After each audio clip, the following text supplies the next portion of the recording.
गोष्टी हाताळल्या नाही गेल्या. नाही, शांततेतच होईल, पण पुढचं काय होईल ते मुख्यमंत्र्यालाच माहिती हो. पण लोकांचा असंतोष बघता तुम्हाला काय तर मुख्यमंत्र्याला काय माहीत काय वाटतं, काय करून घ्यायचं. तुम्हाला काय गोरगरीब मारायचेत का काय. तुम्हाला काय वाटतं? आम्हाला वाटण्यापेक्षा मुख्यमंत्र्याला काय वाटतं हे लय महत्त्वाचं.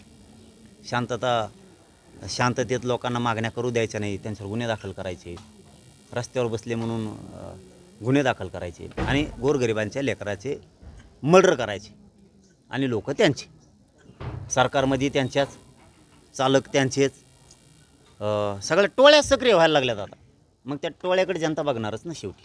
साहेब काहीतरी मर्यादा असते, सहनशीलता असते. शेवटी ज्यावेळेस काळीच कापलं जातं त्यावेळेस नाही दम निघत.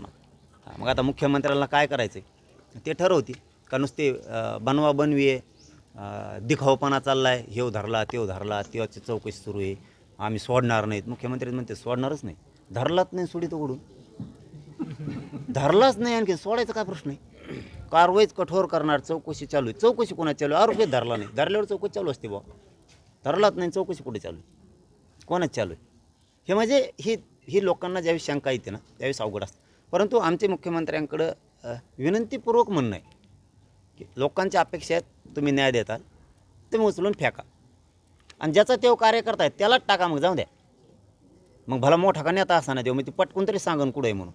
समाधान नाही तुम्ही CID कामाला लागली, बऱ्यापैकी काही घटना झाल्या. कालपासून पळायले ते, आधी तर कुठे गेले ते काम आहेत. आता नवीन SP आले ते तरी जरा बरं चाललं आहे. जरा ते दणकेबाज दिसतोय नमुना जरा.